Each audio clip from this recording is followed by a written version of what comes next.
ایک اور بات، بعض لوگ اس لیے بھی نہیں سنتے کہ سنیں گے تو عمل کرنا پڑ جائے گا، مسئلہ سیکھ ہے تو عمل کرنا پڑے گا، تو اس لیے کہتے ہیں وہ چپ رہو، وہ نہیں جاؤ اندھیرے پہ، کیا کرو اندھیرے پہ، تو اندھیرے میں رکھیں گے تو اپنا نقصان ہوگا، اپنا نقصان ہوگا۔ نحمده ونصلي على رسوله الكريم، أما بعد فأعوذ بالله من الشيطان الرجيم، بسم الله الرحمن الرحيم، أومن كان ميتا فأحييناه وجعلنا له نورا يمشي به في الناس كمن مثله في الظلمات ليس بخارج منها كذلك زين للكافرين ما كانوا يعملون۔ آج کی مثال قرآن میں بے شمار مثالیں بیان فرمائی۔ آج کی جو مثال ہے وہ کافر اور مسلمان، تو فرمایا کہ جو شخص کفر سے اسلام میں آتا ہے وہ روشنی میں رہتا ہے، اور جو کفر میں رہتا ہے وہ اندھیرے میں رہتا ہے۔ دوسری مثالیں فرمایا کافر کی مثال مردہ کی، وہ مرا ہوا، اور مسلمان کی مثال زندہ کی۔ تو اللہ پاک فرماتے ہیں ومن کان میتا، کیا وہ شخص جو کہ مردہ ہے، فاحییناہ، ہم اسے زندگی عطا کرتے ہیں، یعنی پہلے وہ مردہ تھا تو مسلمان ہو، جہل کی مثال بیان کی۔ فرمایا کہ وجعلنا له نورا، ہم نے پھر اس کے لیے اسلام کو نور بنایا، روشنی بنایا، یمشی بہ فی الناس، اس کے ذریعے سے وہ لوگوں کے اندر چلتا پھرتا ہے، اس اسلام کی روشنی میں لوگوں سے اس کے تعلقات ہے، بات چیت ہے، کاروبار ہے، چلتا پھرتا ہے اس روشنی کی، اسلام کی روشنی میں۔ فرمایا کمن مثلہ فی الظلمات، یا وہ دوسرا جو اندھیرے میں ہے وہ اس کی مثال بن سکتا ہے؟ کمن مثلہ فی الظلمات لیس بخارج منہا، اور وہ جو اندھیرے میں پڑا ہوا ہے وہ اس سے نکلنے کی کوشش بھی نہیں کرتا۔ کئی کافروں کو دیکھا ہوگا کہ وہ کہتے ہیں تو یہ اپنا کام کرو، ہم خوش ہیں، کفر میں خوش ہیں۔ تو اللہ پاک فرماتے ہیں کذالک زین للکافرین ما کانوا یعملون، اسی طرح ان کافروں کے لیے شیطان نے ان کے کفر کو خوبصورت بنا دیا۔ تو آج کی مثال ہے، فرمایا کہ ایک کافر ہے، وہ جب مسلمان ہوتا ہے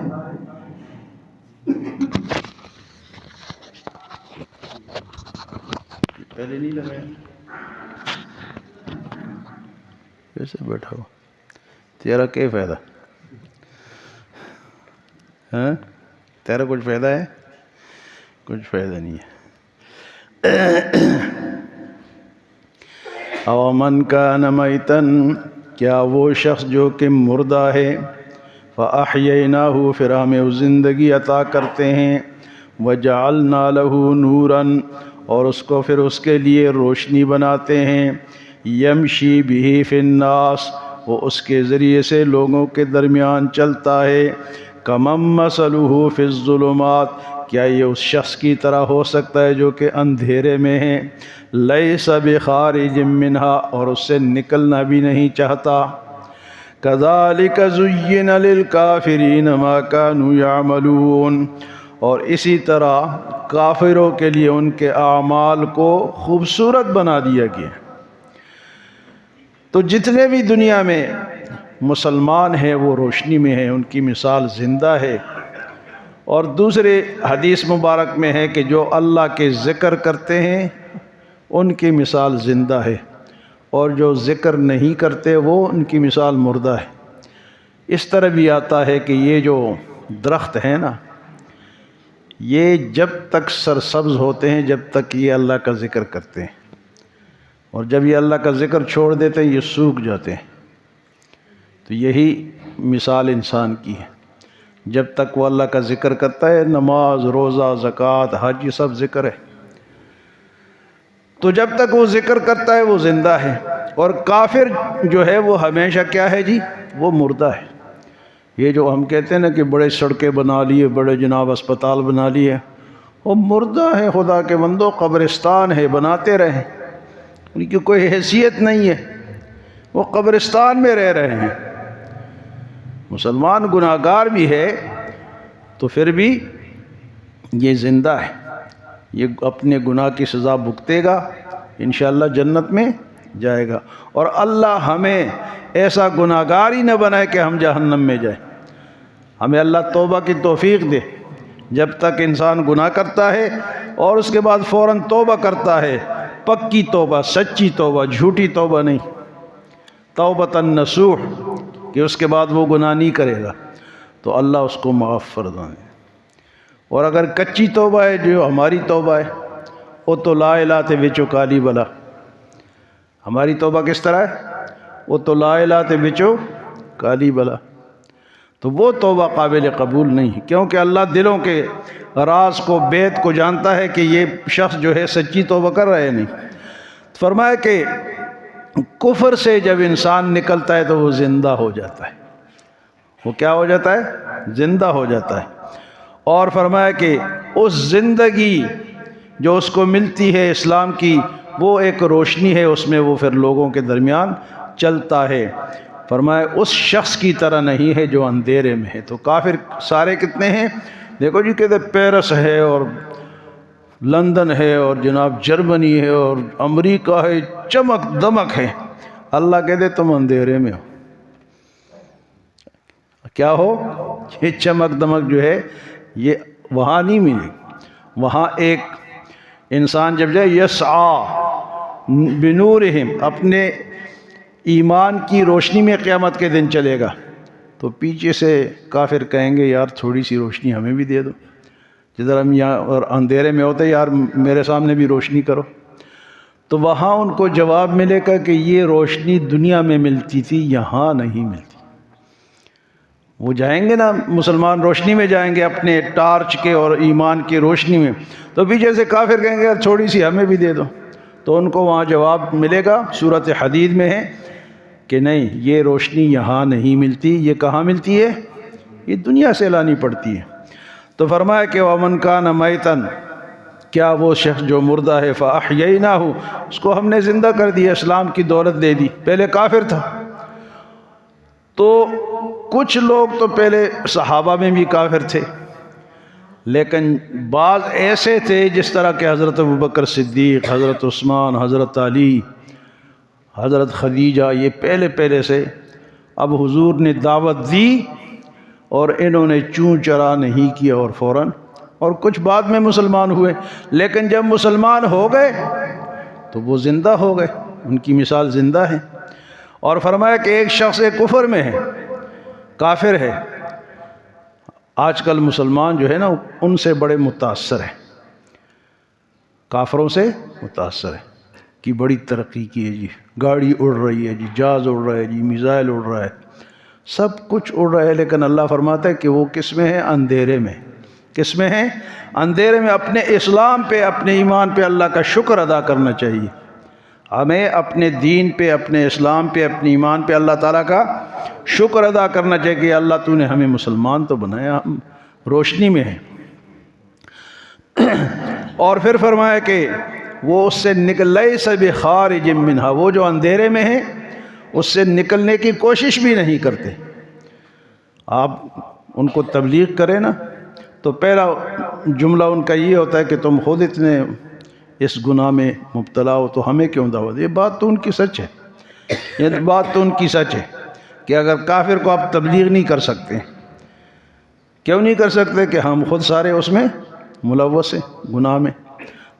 تو تبلیغ وہ شخص کر سکتا ہے جو بالکل 14ویں چاند کی طرح روشن ہو، ہاں جی، وہ صاف ستھرا ہو اور کردار کا مالک ہو، جس پہ کوئی انگلی نہ اٹھا سکے۔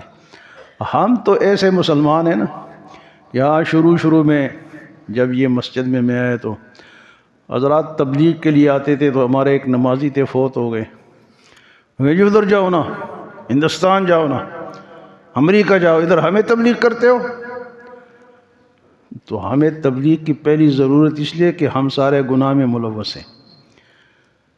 پہلے تبلیغ تو ہمارے لیے ہے کہ ہم گناہ چھوڑیں گے، ہم سیدھے ہوں گے، کافروں کو کہنے کی ضرورت ہی نہیں پڑے گی۔ ان کو تو ضرورت اس لیے پڑ رہی ہے کہ اس طرح صاف ستھرا کوئی مسلمان ہے نہیں، بے ایمانی ہم کرتے ہیں، رشوت ہم لیتے ہیں، ڈاکے ہم ڈالتے ہیں، کم ہم تولتے ہیں، جھوٹ ہم بولتے ہیں، تو ہم کسی کو کیا تبلیغ کریں گے؟ لیکن پھر بھی اللہ فرماتے کہ روشنی میں ہو۔ کس میں ہو؟ اس روشنی کو ہم بڑھا سکتے ہیں، اس روشنی کو دن بدن ہم بڑھا سکتے ہیں۔ اور ایک بات اور ہے کہ كَذَلِكَ زُيِّنَ لِلْكَافِرِينَ مَا كَانُوا يَعْمَلُونَ، کافروں کو ان کے اعمال شیطان نے خوبصورت بنا کے بتائے کہ یار تو بڑا اچھا کام کر رہے ہے۔ ہمارے مسلمانوں میں بھی ہے، اب کئی گلوکاروں اداکاروں سے آپ پوچھو نا، سوال آتے ہیں، اس پہ میڈیا پہ آتے ہیں، تو کہتے جی آپ کا گانا کیسا چل رہا ہے؟ تو کہ جی اللہ کا بڑا شکر ہے، اللہ کا لاکھ لاکھ لعنت ہے تیرے اوپر، شکر کہاں سے آ گیا؟ گانوں پہ شکر ہے؟ یہ کرکٹر سے پوچھو کہ اللہ کا بڑا شکر ہے نماز کوئی نہیں، رمضان میں کرکٹ ہو رہی ہے۔ اداکاروں سے پوچھو کہ میں بڑا اداکار ہوں، تو یہ وہ شیطان ان کو خوبصورت بنے کہ تم بڑا اچھا کام کر رہے ہو۔ اسلام میں رکاوٹ تو ہم ہیں، گلوکار ہے، اداکار ہیں۔ آج اگر کوئی گانے والی آ جائے نا بار میدان میں، تو ہمارا پورا محلہ نیاریاں یہاں جمع ہو جائے گا، عورتوں مردوں سمیت۔ لیکن اگر کوئی عالم تقریر کرے، کوئی واعظ کرے، وہ کہیں گے یہ فارغ ہے، اس کے پاس ٹائم زیادہ ہے۔ تو ایسے لوگوں میں پھر نیک لوگ پیدا ہوں گے یا پھر میراثی پیدا ہوں گے؟ یہ جو مری روڈ پہ وہ بیٹھے ہوتے ہیں نا، وہ ڈولوں والے، دیکھیں آپ نے؟ ان سے کبھی آپ بات کریں نا، میں نے کی ہے کئی دفعہ، جب کبھی موقع ملتا ہے تو میں پوچھتا ہوں یار چھوڑ دو، یہ گناہ ہے۔ تو حضور صلی اللہ علیہ وسلم نے کانوں میں انگلیاں ڈالی ڈول کی آواز پہ، تو آپ اس سے روزی کما رہے تو حرام ہے؟ تو کہتے نہیں جی یہ محنت ہے ہماری۔ ایک شخص ہے وہ بانڈ بیچ رہا تھا نا، بانڈ، پرائز بانڈ نہیں ہوتے، تو میں نے کہا یار یہ سودی کاروبار ہے۔ کہہ رہے جی میں بڑی محنت کرتا ہوں۔ بھئی غلط کام پہ محنت بھی غلط ہے، ڈول بجانے پہ آپ محنت تو کر رہے ہیں لیکن غلط ہے۔ تو یہ شیطان یہ گناہ کے کام خوبصورت بناتا ہے کہ بھئی تم بڑے مزیدار ہو، تمہاری بڑی تعریف ہو رہی ہے، تمہاری ڈول کا جو طریقہ ہے وہ بڑا نرالا ہے۔ ہمارے محلے میں بھی وہ جگانے کے لیے آتا تھا، اب تو کہیں گم گیا بیچارہ، وہ رات کو ڈول بجاتا تھا۔ اب تو ایک عیسائی ہے وہ گانا لگا کے جاتا ہے، مدینے جانا ہے۔ وہ کون ہے؟ وہ عیسائی ہے، وہ عیسائی مسلمانوں کو جگا رہا ہے۔ عیسائی مسلمانوں کو کس کے لیے جگا رہا ہے؟ سحری کے لیے۔ تو یہ چیزیں کون خوبصورت بناتا ہے؟ شیطان۔ كَذَلِكَ زُيِّنَ لِلْكَافِرِينَ مَا كَانُوا يَعْمَلُونَ، کافروں کے سامنے بھی یہ چیزیں خوبصورت، ہمارے سامنے بھی خوبصورت ہیں کہ بھئی تو بڑا اچھا کام کر رہا ہے۔ شیشے کے سامنے کھڑا ہے، بلیڈ مار رہا ہے داڑھی پہ، اور اسی داڑھی کو جو کہ نبی کی سنت ہے نیچے نالی میں پھینک رہا ہے، اور کہتے ہیں میں تو بڑا خوبصورت آج لگ رہا ہوں۔ تو اس طرح اگر کسی نے کہا، علماء نے لکھا ہے کہ یہ کافر ہو گیا کہ میں خوبصورت لگ رہا ہوں۔ اس طرح تو نہیں کہنا چاہیے، یہ کہے کہ میں گناہ کر رہا ہوں۔ یہ اگر کہے نا کہ میں تو حضور سے زیادہ تو خوبصورت ہو گیا۔ میرے بھائیو سوچنے کی بات ہے، سمجھنے کی بات ہے۔ یہ چیزیں ہمیں کون خوبصورت بنا کر پیش کرتا ہے؟ شیطان، تاکہ یہ اندھیرے میں رہے، جس طرح کافر اندھیرے میں ہے، وہ نہیں باہر آنا چاہتا۔ کسی ہندو کو آپ نصیحت نہیں کر سکتے، کسی عیسائی کو، کسی یہودی کو، وہ آپ کی بات سن رہے، تو اللہ فرماتا ہے کہ یہ نکلنا ہی نہیں چاہتے، لَيْسَ بِخَارِجٍ مِّنْهَا۔ اور شیطان نے ان کے اعمال کو، خاص کر کے بدعت ایک عمل ہے، بدعت، یعنی جو سنت کے جہاں حضور کی سنت نہ ہو وہ کام ہم نیکی سمجھ کر کریں گے، اس کو بدعت کہتے ہیں۔ اور بدعت ایسا گناہ ہے کہ اس سے توبہ کی توفیق بھی نہیں ہوتی، کیونکہ جتنی بھی بدعات ہیں لوگ ان کو نیکی سمجھ کے کرتے ہیں۔ تو نیکی سے کبھی کسی نے توبہ کی ہے؟ بھئی نیکی سے کبھی کسی نے توبہ کی ہے؟ نہیں، وہ تو کہتے ہیں نیکی ہے، جبکہ وہ بدعت ہے۔ یہ ہماری شادی کی جتنی رسمیں بدعات ہیں، یہ فوتگی کی جتنی رسمیں ہیں، سب بدعات ہیں۔ نمازوں میں بدعات ہے، باقی بدعات ہیں، تو کرتے ہیں اور وہ کہتے ہیں ہم بڑا اچھا کام کر رہے ہیں، حالانکہ یہ شیطان ان کو کہتا ہے ٹھیک ہے پترا تو اسی طرح رہے تاکہ تینوں توبہ دی توفیق ہی نہ ملے۔ تو بدعت سے پھر توبہ کی توفیق باقی گناہ سے مل جاتی ہے۔ بندہ سمجھتے ہیں کہ میں گناہ کر رہا ہوں تو وہ تو کہے گا کہ میں اس کو چھوڑ دوں، لیکن جو کہے کہ میں نیکی کر رہا ہوں اور وہ ہے نیکی نہیں بدعت ہے، تو اس سے توبہ کی توفیق بھی نہیں ملتی۔ تو آج کی مثال کافر اور مسلمان کی ہے۔ کافر کو اللہ فرماتے ہیں کہ وہ اندھیرے میں ہے، مسلمان روشنی میں ہے۔ اللہ ہماری اس روشنی کو مزید بڑھائے اور ہمیں استقامت نصیب فرمائے۔